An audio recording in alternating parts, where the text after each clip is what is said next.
Okay, so this is going to be a little different kind of a video. We're not at the ranch this weekend or this week. We're at our house here in Oklahoma City. And, you know, a lot of you know, but a lot of you don't. I'm 11 weeks and 1 day past major back surgery. 11 weeks ago, I had 2 discs removed and 2 spacers put in. And so I've watched so many videos on YouTube that before I had the surgery, so to kind of explain what it was going to be like so you would know and you wouldn't get all stressed, or you would get stressed, or either way. And I wanted to do this for a while, but I think now's maybe the right time. So I wanted to do a video for people that are contemplating back surgery and kind of want to know how it works out. So I need to tell just a little bit of the backstory. I had surgery about 4 years ago. I had a laminectomy, which is not near as intense of a surgery as I just had. And before the laminectomy, I couldn't stand up straight. I had nerve down my right leg, across my thigh, and they did a laminectomy at L3, L4, just the right half. And you know, the results were mixed. I could stand up better. I could do things over my head that I couldn't do before, but it didn't get rid of the nerve pain, and ultimately it didn't solve the problem. So I got stronger and kind of recouped from it, but during that next 4 years, the problems that I have now pretty much just began destroying my legs, especially my thighs. So if you have nerve pain that's down low in like L4, L5 in your lumbar, those nerves go down your sciatic and down the back of your leg to your feet. And if you're up higher, around L2 or 3 or L4, then the pain goes down into your thighs and stops generally on the inside of your knees. And that's what they ask you. If it's going on down into your feet, they know you got other things going on. So I had the pain into my thighs and knees. And over time, a few years, you know, my right thigh was just about destroyed. I thought I was going to not be able to walk anymore, is what everyone was saying. Over time, being in a wheelchair or something, I mean, it literally just destroys it. The right hip, the right back, you know, and the left thigh was beginning to get destroyed too. It is, but was not near as advanced as the right thigh. So after a lot of consultation with friends and multiple doctors' opinions, and I have a chiropractor I've known for years and years who's close to my age, and who I trust because he wasn't trying to do surgery on me. I have a sister-in-law as a physical therapist. I did not want to do this surgery because I know what it's like, but or I felt like I did. So it just became something that I had to do, where I was going to have to give up walking and give up going to the ranch and give up doing all those things outside that we like to do.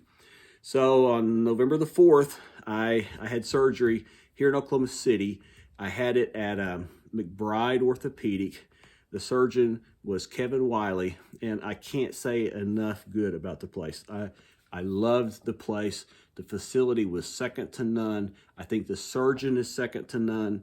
Like I say, I'd had multiple opinions from he's an orthopedic surgeon. I had a neurosurgeon look at it, and you know, it just seemed like they weren't going to do anything different. The orthopedic guy, and he has great reviews.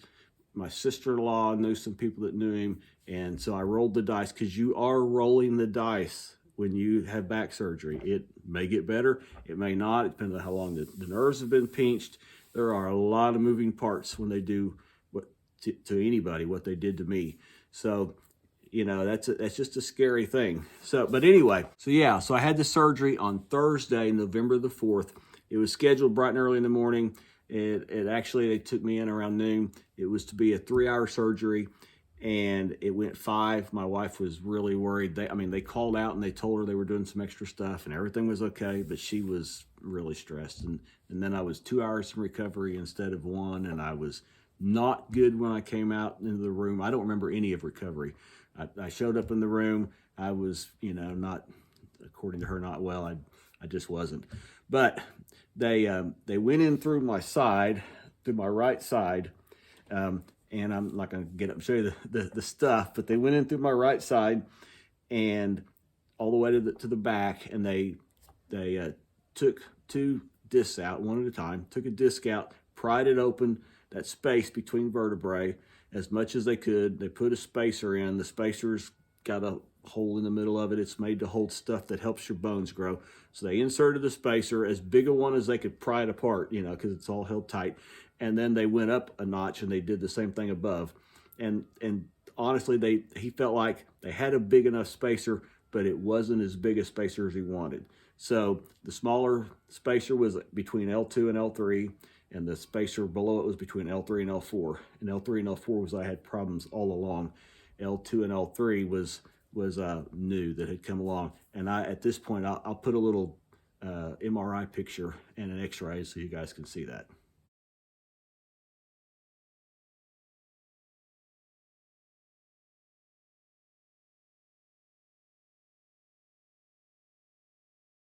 So they put the spacers in, and then they roll you over onto your back, and they 34 staples down the middle of my back. So it's a big incision, and they put in 2 rods and screw them to 3 vertebrae, to L2, 3, and 4. And then the plan is that over time, 3 months or so, 3 to 4 months, those vertebrae grow together, and they become one big piece of bone in there. It's not going to do this. It's not going to do any of that. It's just going to be there. So the surgery came out good, but because they couldn't get the spacer in that they wanted, when they rolled me over, they did laminectomies on each of those. So I had half of a laminectomy done the first time. Well, I ended up with another half in the same place, and then full laminectomies below and above it. And so that laminectomy is open space so that the nerves kind of have some place to go, because they're trying to completely decompress everything. So it was big time surgery, 5 hours worth. And it was on a Thursday. I really, don't know anything much until Friday. Woke up Friday morning. I think I was awake Thursday, but I don't remember it. Thursday evening. And so Friday, I was up and walking. I was doing pretty good. They walked me around with a walker, and I still have a walker from the first time I had surgery too, and I'd taken it there and everything. So used my walker. Doctors all came to see me. They were all happy. They showed me pictures. Again, this place is perfect. I mean, I'm very happy. And I stayed Friday and Saturday. This thing knocked out. I was walking pretty good through the house with the walker, and because guys, it is debilitating enough. You can't walk without a walker. I mean, those back muscles are like shot, and everything in your body goes through that core, through your back. Everything does. I couldn't stand up. I couldn't walk, period, without it. But I didn't have a lot of pain. And so I'm walking around. Well, about late Sunday night, early Monday morning, whatever they did during surgery that's inside there began to wear off. And I had about 3 days of really intense pain. I was already taking gabapentin, and I had muscle relaxers. I was already taking that. They sent me home with oxycodone or one of the codones, and I was taking those every 2 hours. It said one or two every 4 hours. I was doing, one every 2. And I mean, even at night, my wife would set an alarm and shove those down me. For about a week, it was just not fun. So if you're going to have this surgery, you just got to know it's going to be bad for about a week. There's not any other way around it. There's not any way to put it. After I'd been home a couple of days and that pain kind of subsided a little, in fact, I guess it was like day 7 or 8 after surgery. I decided, okay, I'm up and walking. The pain's getting better. The medicine is working it. And so I decided I was going to walk, laps around the pool out back. I'll show you. And, I tried to put in about 2/10 of a mile, and no, too much. So it hurt my legs real bad. So I kind of backed off, really waited about another week, because, you got a little bit of time where you're you got a cane or something too. So waited really about another week, just rested and healed. I had talked to the doctor's office. They said, don't do too much. Maybe I'd already done too much. And so just took some downtime and healed. And after about the 2-week point, I saw the doctor again. They were pleased with everything. They took x-rays. It all looked really good. So I started walking. I started getting serious about walking. I got for Christmas gift, actually. I got a step counter, but prior to getting the step counter, I was using my iPhone, the little iPhone app. I started walking, and I started out pretty small in the neighborhood, walk, and as of now, I'm at over 7,000 steps a day, which is it's pretty good. I'd like to get to 10,000. I know people have got to 10,000 sooner, and I know people that never got to 10,000.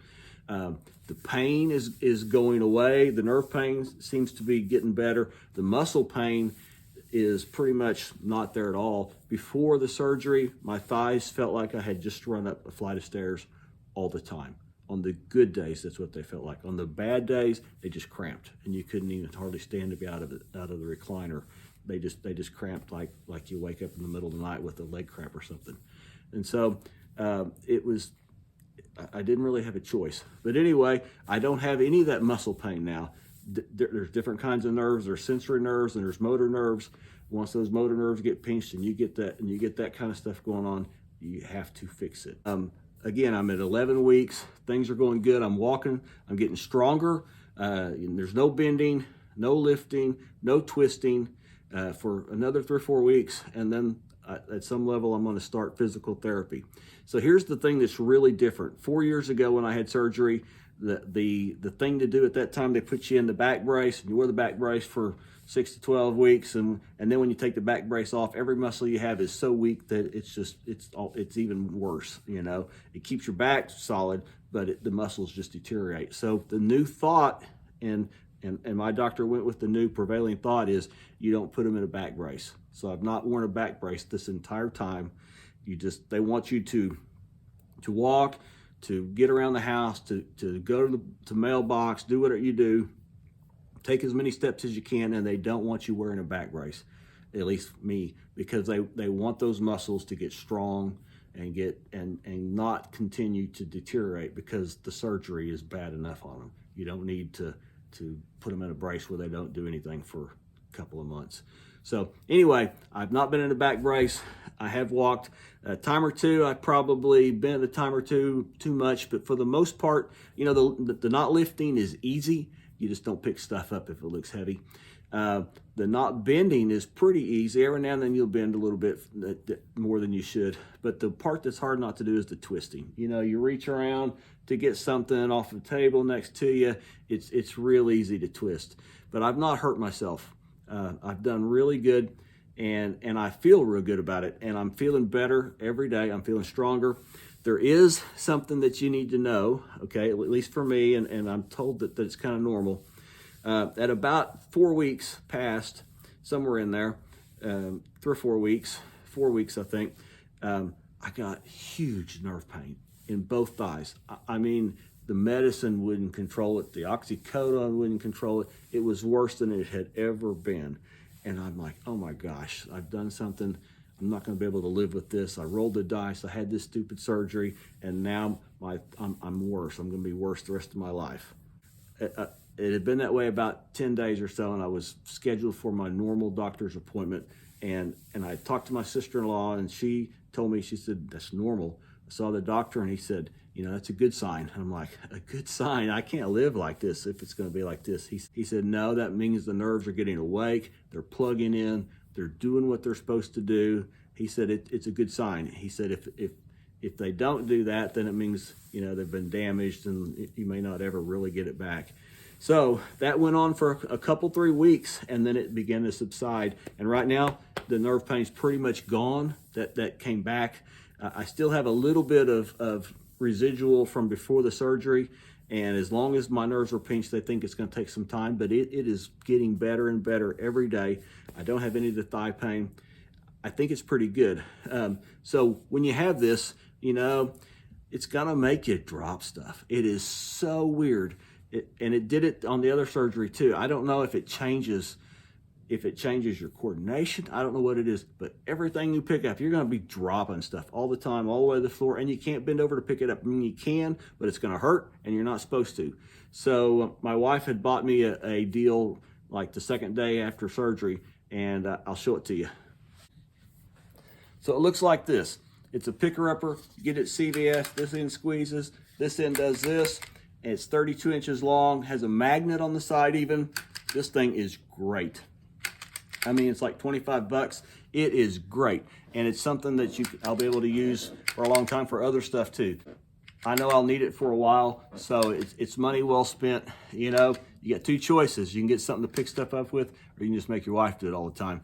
And I think for 25 bucks, she'll think you made the right choice. Anyway, I don't get paid money from CVS or anything like that. I'm just saying that thing was a great tool. I probably wouldn't have got anything like that, but my wife did, and she's pretty bright, but she's a great caregiver. So guys, don't be afraid of the surgery. I mean, if you have to have it, you have to have it. Don't go just do it unless it's bad, because it's a big deal. I can't overstate how debilitating it is. And so you got the nerves to get well, you want the surgery to go good, and then you got a whole lot of just trying to get your body back in shape where you can walk and just do things. It is very, very debilitating. But there is light at the end of the tunnel. For me, it's going to work good. You know, you got to plan on walking. I inherited back problems. My mother has it. Her sister had it, but cousins on that side of the family that have had problems, and an uncle that has, you know, with all kinds of stuff. My mom had the surgery, and, you know, she didn't like pain. And so when she got in pain after the surgery, her solution was just hang out in the recliner and watch TV. You know, my dad had passed away. It was just her and my brothers and sister-in-laws and all of us. We would try to get her to be active. It just wasn't what she wanted to do. And she did not get well. It did not work. In fact, it just got worse. And at the time, I felt like, we felt like she needed to exercise and be more active, but, you know, till you're in those shoes, you just can't know, you know. And having been in those shoes, I completely see why a person would want to just sit and do nothing, because it hurts, okay? The muscles hurt, the surgery hurts. Even after we had the surgery and you get staples out, the muscles hurt. It's a process. But sitting long periods of time, I'm sitting all day, these things are worse for you. You're better off. You want to get up, you want to go to the store, you want to go to Walmart, you want to walk through the neighborhood, you want to ride in your car, your truck. I have a pickup, ride in your pickup. You want to go walk in the mall. You got to be active. And it's a commitment. It's a lifetime commitment. You can't just sit around in a chair. I'm 62 years old and retired. I want to get strong enough to do stuff at the ranch again. So, you know, I just do. But even if I can't do all that stuff that I used to, I at least want to be able to walk to a football game, or walk in the mall, or go to the Thunder basketball game or something. And you don't get there by sitting in a chair. If you have this surgery and you sit, you will destroy yourself, okay? So you got to know it's a commitment. It's a lifetime commitment. You get out and you walk every day. If it's cold outside like it is now, 15, 16 degrees, you know, you go someplace where you can walk indoors. Go to your church and walk indoors, go to a mall, but you got to walk every day. I take maybe one day off a week, and the rest of the time I just walk. And I've built up to 7,500 steps a day or so. That's where you got to go, guys. So I don't know if this helped any or not. I hope it did. I watched a lot of these trying to make a decision, and that's the way it worked for me. That's the way it's worked, and maybe I'll post another one of these videos in a couple of months and see how it's going. So anyway, if you got questions, put them in the comments part below, and I promise I will answer any question that you have. You can ask anything about back surgery, back fusion. Again, mine was L2, 3, and 4, 2 spacers, you know, between each of those vertebrae, and I will answer any question that you have, and as honestly and straightforward as I can. So guys, thanks for watching. I hope this helped someone, and I hope that we'll be making some more ranch videos in the very near future. Thanks again. We're Flyover News. I appreciate it. Bye-bye.